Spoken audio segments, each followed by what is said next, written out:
어느 가난한 집에 귀한 손님이 찾아왔습니다. 귀한 손님이 찾아왔으니까 없는 형편이지만 정성껏 밥을 지어서 식사를 대접을 했습니다.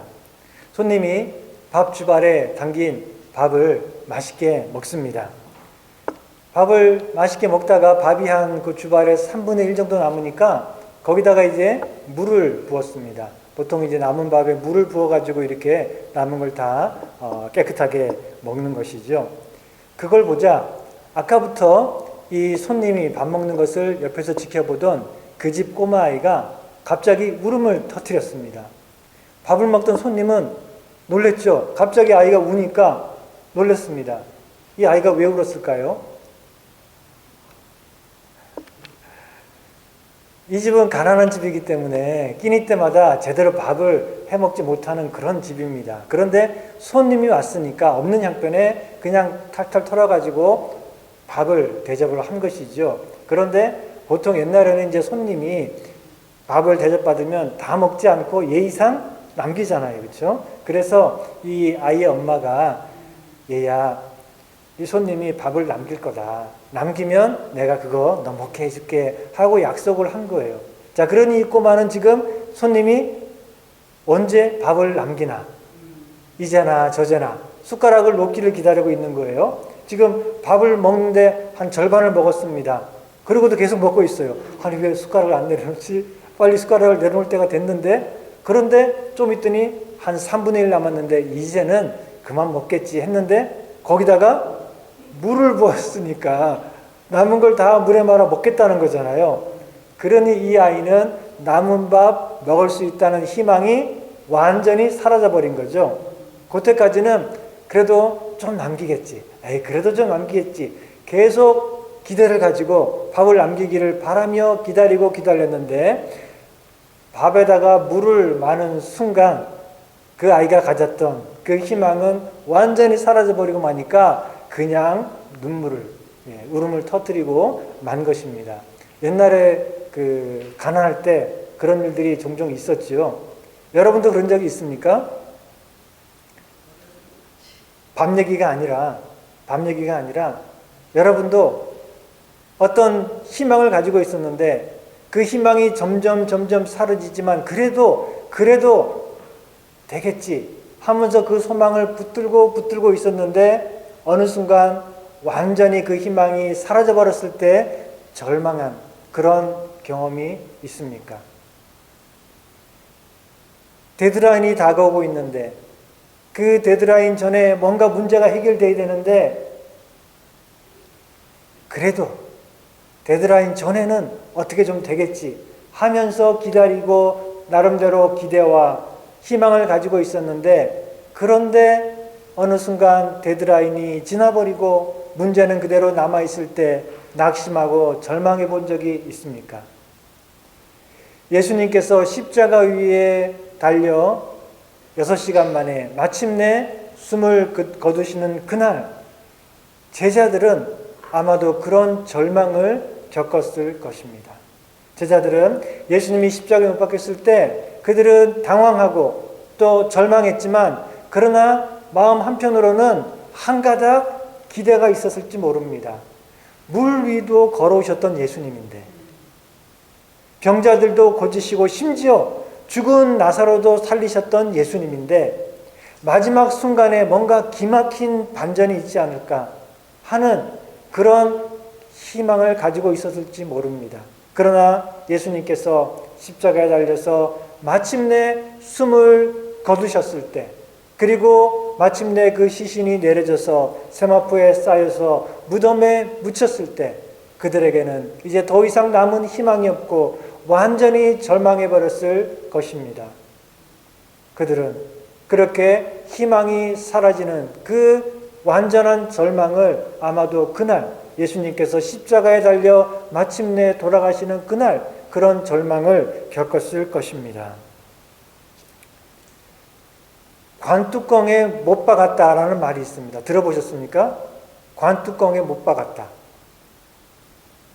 사람이 죽어서 이제 장례를 치르기 전이겠죠. 사람이 죽고 나서 이제 그 시신을 관에 넣고 뚜껑을 덮고 그리고는 이제 그 위에다가 마지막으로 못을 박아버린 것입니다. 그러니 이제는 그 사람이 다시 살아 돌아올 희망은 없는 거죠. 죽었고 관에 넣었고 뚜껑을 닫았고 못을 박아버렸으니 이제는 다 끝났다. 그런 의미죠. 그래서 관뚜껑에 못 박았다. 이 말은 이제 더 이상 어떤 다른 희망이 없이 완전히 끝났다. 절망이다. 예, 그런 의미에서 그런 말을 쓰기도 합니다. 예수님께서 십자가에 달려 돌아가시고 무덤에 묻히신 날이 바로 그랬습니다. 이제 더 이상 뭔가 마지막 반전이 있겠지 하는 그런 희망마저 사라져버리고 깜깜한 절망 가운데 제자들은 빠지고 말았습니다. 어떤 사람들은 예수님이 가짜로 죽은 거다라고 얘기하는 사람들이 있어요. 진짜로 죽은 것이 아니고 그냥 살짝 기절했다가 3일 만에 깨어난 거다. 죽었다가 살아나는 일이 어디 있느냐. 그래서 예수님은 살짝 기절했던 것뿐이다 라고 주장하는 사람들도 있어요. 그렇지만 예수님은 분명히 돌아가셨고 완전히 숨을 거두셨습니다. 성경은 그렇게 기록하고 있고 그리고 또 완전히 숨을 거두신 예수님은 무덤에 묻히셨습니다. 요한복음에 보면 예수님께서 완전히 죽으셨다는 의학적인 증거가 있습니다. 의학적으로 볼 때도 예수님이 돌아가신 것이 확실하다는 그런 근거가 있습니다. 요한복음 19장 34절에 보면은 예수님이 돌아가시고 나서 이제 그것을 본 그 중 한 군병이 창으로 옆구리를 찌르니 곧 피와 물이 나오더라. 여러분 잘 아시죠? 예수님이 숨을 거두신 다음에 군병이 그 옆구리에 창을 찌르니 물과 피가 나오더라 라고 요한복음은 기록하고 있습니다. 예수님은 이미 돌아가셨는데 그런데 어떤 그 군병 중에 한 사람이 좀 의심이 많은 사람이 있었나 봐요. 그 앞에 지나가던 군병은 죽었구나 하고 지나갔는데 그 뒤에 오는 군병은 보고는 아니야 혹시 몰라 하고 의심이 많은지 확인하려고 그 예수님이 죽은 게 확실한데도 옆구리에 창을 찔러 봤습니다. 그랬더니 물과 피가 나왔다라고 성경은 기록하고 있습니다. 자, 그런데 이상한 것은 살아있는 사람을 칼이나 창으로 찌르면 피가 나오죠. 근데 물은 나오지 않습니다. 사람을 칼로 찌르면 피가 나오지 물이 나오지 않습니다. 그런데 왜 예수님은 피와 함께 물이 나왔다라고 분명히 기록을 하고 있을까요? 사람이 죽으면 심장이 멈추죠. 심장이 이 펌프질을 멈추게 되면 피가 더 이상 순환하지 않습니다. 돌지 않습니다. 자, 그러면 피는 그때부터 서서히 식기 시작합니다. 피가 서서히 식고 그렇기 때문에 죽은 사람, 죽어서 조금 시간이 지난 사람 만지면은 그 몸이 차갑지요. 예, 그것은 피가 이제 더 이상 돌지 않기 때문에 식어서 점점 굳어가는 것입니다. 피가 식고 굳게 되면 어떻게 되냐면은 그 피에 있는 두 가지 성분이 분리가 됩니다. 하나는 혈병이라고 해서 핏덩어리입니다. 덩어리. 피가 덩어리진 그 핏덩이 혈병하고 그 다음에 혈청이라 그래서 그 핏덩이 외에 남은 그런 액체를 말하는 게 혈청입니다. 이것은 투명한 그런 액체. 그렇기 때문에 물처럼 보입니다. 평상시에 우리 몸에 있는 피는 그것이 섞여가지고 있기 때문에 모르지만 죽으면 더 이상 순환하지 않고 피가 식고 그 피가 굳게 되면은 그렇게 혈병, 핏덩이 보통 우리가 피떡 그런 말 하잖아요. 그렇죠? 그런 피 덩어리와 그 다음에 혈청, 맑은 액체가 분리가 됩니다. 예수님의 옆구리에 창을 찔렀을 때 피만 나온 것이 아니라 물이 함께 나왔다는 것은 뭘 말합니까? 예수님이 숨을 거둔 지 조금 시간이 지났다. 이미 숨을 거두시고 조금 시간이 지났기 때문에 이미 피가 식어서 굳기 시작했고 마침내 그 피가 혈병과 혈청으로 분리가 돼서 이제 그 옆구리를 찌르니 그 피와 함께 물이 나왔다는 것입니다. 자, 그러니 이 요한복음 19장에 이 말씀을 보면 예수님께서는 의학적으로 볼 때도 이미 돌아가셨고 그리고 돌아가신 지 조금 시간이 흘렀다 하는 것을 분명하게 보여주고 있습니다. 예수님은 그냥 사람의 눈으로 볼 때도 돌아가셨지만 뿐만 아니라 의학적으로 볼 때도 분명히 돌아가셨습니다. 혹시 뭔가 반전이 있지 않을까 하는 희망은 이제 완전히 사라지고 말았습니다. 절망한 제자들은 뿔뿔이 다 흩어지고 도망가 버리고 말았습니다. 그러나 끝까지 주님 곁에 있었던 사람들이 있습니다.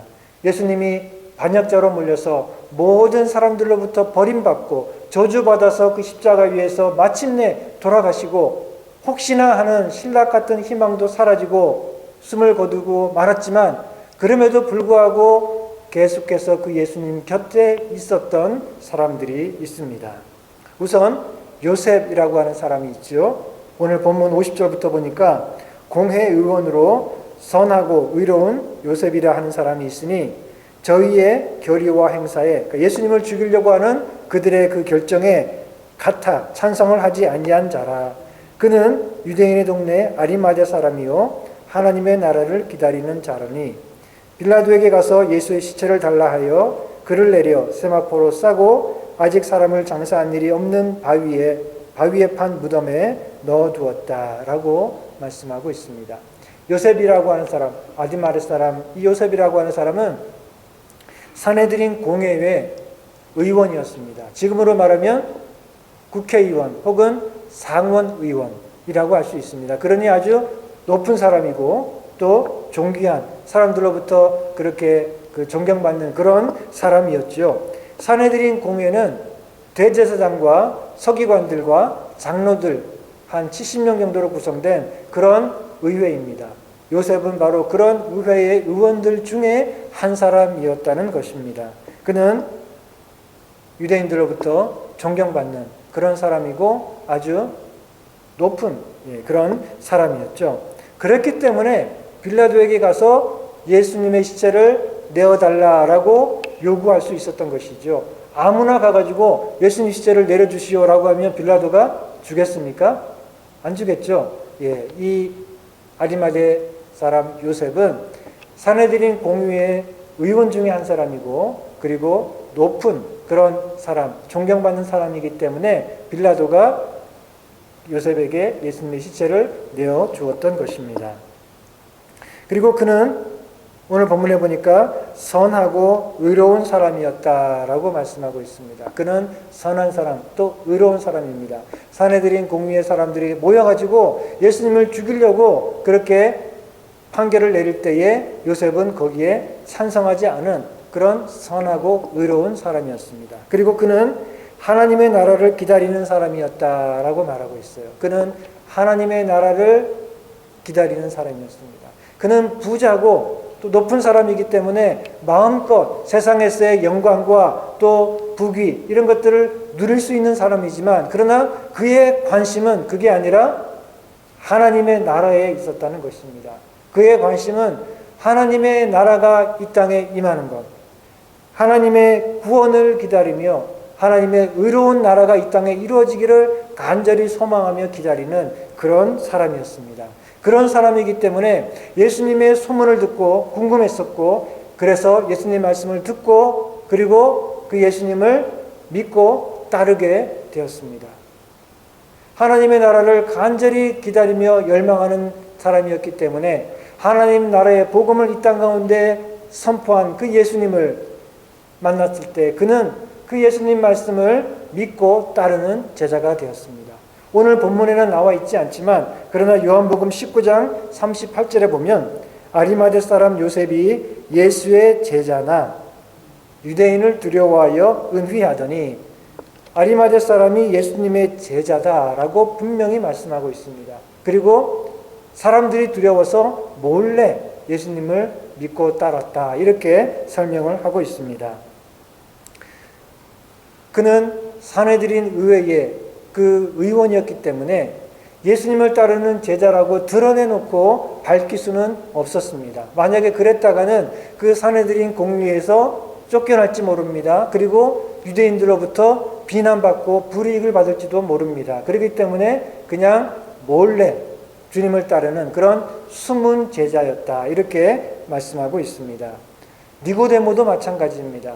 니고데모가 예수님에게 구원에 대해서, 하나님 나라에 대해서 궁금해서 찾아와서 물었지만 언제 왔습니까? 밤중에 왔죠. 왜 밤중에 왔습니까? 사람들의 이목이 두려워서. 왜요? 니고데모도 산헤드린 공의회의 의원이었습니다. 그러니 그 사람도 높은 사람이기 때문에 사람들의 눈을 피해서 예수님을 찾아와서 물었던 것입니다. 이렇게 요셉은 몰래 조용히 예수님을 따르는 그런 제자였는데, 그런데 예수님이 돌아가시자 용감하게 빌라도 앞에 가서 예수님의 시신을 달라라고 요구를 하고, 그리고는 자기가 명당자리에다가 만들어 놓은 그런 새 무덤에 예수님을 안치를 했습니다. 이것은 위험한 일입니다. 만약에 요셉이 예수님의 제자라는 사실이 밝혀지게 되면, 그러면 아마 많은 사람들로부터 비난을 받을 것입니다. 그리고 자기의 가지고 있는 이런 여러 가지 권력과 명예, 이런 것들이 손상을 받을지 모릅니다. 더군다나 십자가에서 죽은 예수님이 누구입니까?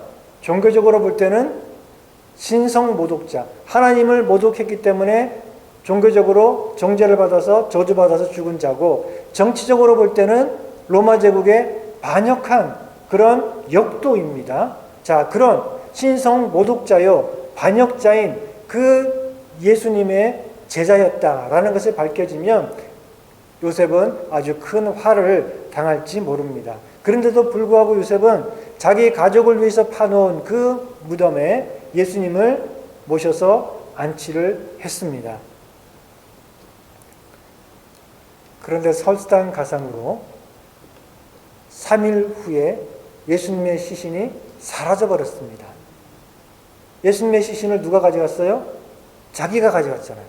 십자가에서 내려서 자기가 준비해둔 무덤에 안치했는데 3일 후에 예수님의 시신이 사라진 거예요. 그리고는 사람들 사이에 예수님이 부활했다는 소문들이 퍼지기 시작합니다. 자, 그러면 대제사장들과 서기관들, 산헤드린 공회의 사람들이 어떻게 생각하겠습니까? 저 사람이 시신을 가져가더니 아마도 제자들하고 짠 게 분명하다. 제자들과 함께 짜가지고 지금 저런 일을 꾸민다. 당장 그렇게 의심하지 않겠습니까? 그러니 이 요셉이 한 일은 매우 위험한 일이었습니다.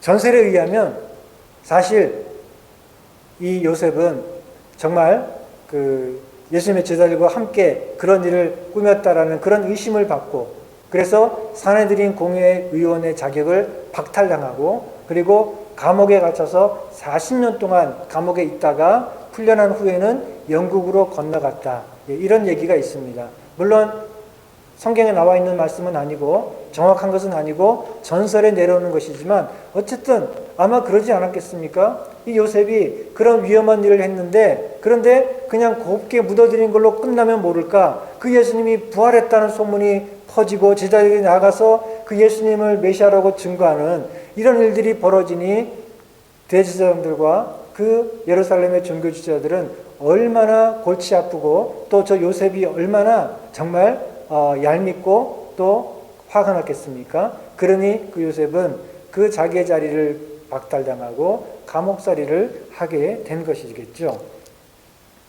요셉은, 예수님의 제자들은 정작 다 도망가 버렸지만, 그러나 요셉은 그 순간에 위험을 무릅쓰고 나서서 예수님의 장례를 치렀습니다.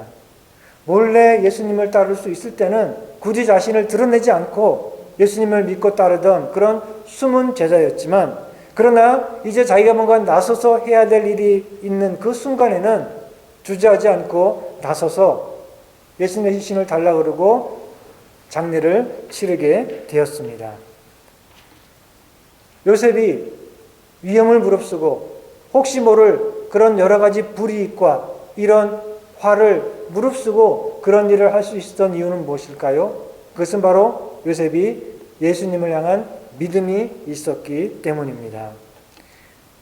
우리가 생각하는 그런 온전한 믿음은 아니겠지만, 그러나 요셉은 분명 예수님이 메시아다라고 하는 그런 믿음이 있었습니다. 그렇기 때문에 예수님이 십자가에 달려 돌아가신 그 절망적인 상황에서도 그는 끝까지 예수님을 떠나지 않고 예수님 곁에 있었던 것입니다. 요셉이 예수님에 대한 믿음이 있었다. 어떻게 알 수 있을까요? 성경에 그런 말은 없죠. 그런데 요셉이 그 절망의 순간에도 예수님이 돌아가셨지만 그럼에도 불구하고 요셉은 예수님에 대한 믿음을 저버리지 않았다 하는 것을 우리가 어떻게 알 수 있습니까? 요셉의 행동을 보면 알 수 있죠. 요셉이 한 그 행동을 보면 우리가 알 수가 있습니다. 그의 용감하고 희생적인 위험을 무릅쓰는 그 모습이 요셉의 믿음을 보여준다라고 할 수 있습니다. 야고보서 2장 18절에 말씀하기를 행함이 없는 너의 믿음을 내게 보여라. 나는 행함으로 내 믿음을 너에게 보이리라. 이렇게 말씀하고 있어요. 네가 믿음이 있다라고 하는데 진짜 믿음이 있으면 한번 보여줘라. 믿음이 있는지 봐야 될 거 아니냐. 말로만 믿음이 있다 그러면 무슨 소용이 있느냐. 나는 믿음이 있는데 내가 믿음이 있다는 것을 내 행동으로 보이겠다. 이렇게 말씀하고 있죠. 즉 믿음이 정말 있다면 그 믿음은 행동으로 보여줘야 된다. 행동으로 나타나야 된다. 그런 말씀이죠. 요셉은 자기 행동으로 예수님에 대한 믿음을 보였습니다. 위험하지만 손해를 무릅쓰고 그는 예수님을 끝까지 예수님 곁에 있었고 끝까지 예수님을 섬기는 그런 그의 행동을 통해서 자신이 가지고 있는 믿음을 보였습니다. 여러분들은 어떻게 여러분들의 믿음을 보여주십니까? 예수님이 돌아가신 이 절망적인 상황에서도 끝까지 예수님 곁에 있었던 또 다른 사람들이 있죠. 55절부터 보니까 갈릴리에서 예수와 함께 온 여자들이 뒤를 쫓아 그 무덤과 그의 시체를 어떻게 둔 것을 보고 돌아가 향품과 향유를 예비하더라. 계명을 좇아 안식일에 쉬더라 라고 말씀하고 있어요. 자, 갈릴리에서부터 예수님을 따라온 여인들이 있습니다. 이 여인들이 오늘 본문에는 이름이 나와 있지 않지만 그러나 마태복음 27장 55절부터 보면 그들의 이름이 나와 있습니다. 거기 보니까 예수를 섬기며 갈릴리에서부터 쫓아온 많은 여자가 거기 있어 멀리서 바라보고 있으니 그 중에 막달라 마리아와 또 야고보와 요셉의 어머니 마리아와 또 세베대의 아들들의 어머니도 있더라 라고 말씀하고 있어요. 자, 그들은 막달라 마리아와 또 다른 마리아들입니다. 자, 막달라 마리아가 누구입니까? 이 여자는 그 삶이 얼마나 기구했는지 7 귀신이 들렸던 그런 사람인데 예수님께서 그를 귀신으로부터 해방시켜 주셨죠. 자, 그리고 다른 그 여인들은 누구입니까? 예수님의 제자들의 어머니들이죠. 예수님의 제자들, 여기 나오는 이 제자들은 어부들이죠. 그러니까 어부들의 어머니입니다. 그러니 별로 그렇게 있는 집안은 아니겠죠. 비천한 그런 가문, 낮은 그런 출신의 여인들이었다라고 할 수 있습니다. 아리마대 사람 요셉과는 다르죠. 아리마대 사람 요셉은 존귀한 사람이고 공의에 의원했지만 이 여인들은 그러나 천한 그런 집안의 사람들이었습니다. 하지만 우리 주님께서는 낮은 자를 택해서 높은 자를 부끄럽게 하시고 약한 자를 택해서 강한 자를 부끄럽게 하시는 그런 분입니다. 이들은 사회적으로 천대받는 그런 여인들이었지만 그러나 제자들이 다 도망갔을 때 이들은 끝까지 예수님 곁에 있었고 그리고 그 중에 막달라 마리아는 부활하신 예수님을 가장 먼저 만났습니다. 오늘 설교 제목이 메시아의 장례위원입니다. 높은 사람, 대통령 같은 사람이 이렇게 죽으면 이제 장례식을 성대하게 치르죠. 그럴 때 이제 장례식을 이렇게 준비해서 주관하는 장례위원을 선정을 합니다. 그러면 그 사람들은 주로 다 국회의원들, 이렇게 높은 사람들이 장례위원을 하게 되죠. 자, 메시아가 돌아가셨습니다. 메시아의 장례위원이 누구였습니까? 예수님의 제자들이 아니고, 제자들은 다 도망가 버리고 지금 메시아의 장례위원은 숨은 제자였던 요셉, 그리고 멀리 갈릴리에서부터 따라온 이 여인들, 그들은 낮은 그런 출신의 천한 그런 여인들이었습니다. 그렇지만 그들은 메시아의 장례, 그 시신을 세마포에 싸고 향유로 바르고 그리고 무덤에 안치하는 이 모든 장례 과정을 다 맡아서 섬겼던 그런 메시아의 장례위원이라고 하는 영광스러운 이름으로 남고 있습니다. 왜 이들이 우리가 메시아의 장례위원이라는 그런 영광스러운 이름으로 부를 수 있을까요? 그것은 그들이 끝까지 예수님 곁에 있었기 때문입니다. 모든 희망이 다 사라져버린 그 순간에도, 절망스러운 그 순간에도 제자들은 3년이나 예수님과 함께 다녔던 그 제자들은 낙심하고 다 뿔뿔이 흩어지고 도망가 버리고 말았지만 그 절망적인 상황에서도 이들은 끝까지 예수님 곁에 있었습니다. 그들은 3일 후면 예수님이 부활하신다 하는 그런 믿음을 가졌는지는 모르겠습니다. 아마 아닐 것입니다. 그들도 3일 후에 예수님이 부활하신다는 것을 분명히 믿지는 못하고 또 알지는 못했을 것입니다. 그럼에도 불구하고 그들은 끝까지 그 예수님, 사람들에게서 버림받고 저주받아 죽은 그 예수님 곁에 끝까지 있었습니다. 메시아가 왜 죽어야만 했는지 그 이유는 알 수 없지만, 그러나 예수님은 여전히 메시아라는 사실을 믿고 그들은 그 예수님 곁에, 예수님이 죽고 무덤에 묻혔음에도 불구하고 그들은 결코 예수님을 부끄러워하지 않고 사람들을 두려워하지 않고 끝까지 주님 곁에 있었고 끝까지 주님을 섬겼던 것입니다. 주님의 십자가 곁에 마지막까지 끝까지 있었던 이 여인들이 부활의 그 영광, 부활하신 예수님의 그 모습을 제일 먼저 보게 됐던 것은 결코 우연한 일이 아니었겠지요. 모든 희망이 다 사라져버린 절망적인 그런 순간에도 끝까지 주님 곁에 있어야지, 끝까지 십자가 곁에 있어야지만 영광스러운 부활의 아침을 맞이할 수 있는 것입니다. 십자가가 무겁다고 중간에 내팽개치는 사람들이 있습니다.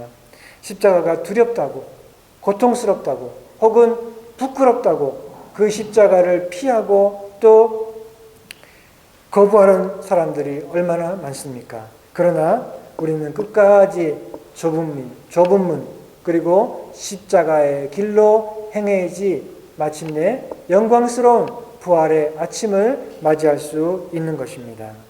사랑하는 성도 여러분, 오늘 말씀을 통해서 두 가지를 기억하십시오. 첫째, 요셉처럼 예수님을 향한 사랑과 믿음은 행동으로 보여줘야 됩니다. 말이 좋다고, 말이 많다고 믿음이 좋은 거 아니죠. 우리가 정말 예수님을 사랑한다면, 우리가 정말 예수님을 믿고 의지한다면 그것은 우리의 삶으로, 행동으로 나타나고 보여줘야 되는 것입니다. 필요한 순간에 어떤 희생과 또 불이익을 무릅쓰더라도 우리는 우리의 믿음을 행동으로 보여줄 수 있어야 됩니다.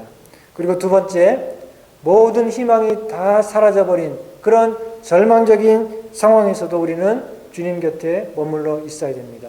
마지막 한 가닥 신락 같은 희망마저 사라져버린 그런 절망의 순간이라 할지라도 우리는 끝까지 주님 곁에 있어야 됩니다. 로마서 8장 24절은 말씀합니다. 우리가 소망으로 구원을 얻었음에 보이는 소망이 아니니 보는 것을 누가 바라리요. 만일 우리가 보지 못하는 것을 바라면 참음으로 기다릴지니라 라고 말씀하고 있습니다. 아무것도 보이지 않는 절망의 순간에 바로 그때에 우리의 믿음과 소망이 빛이 나는 것입니다.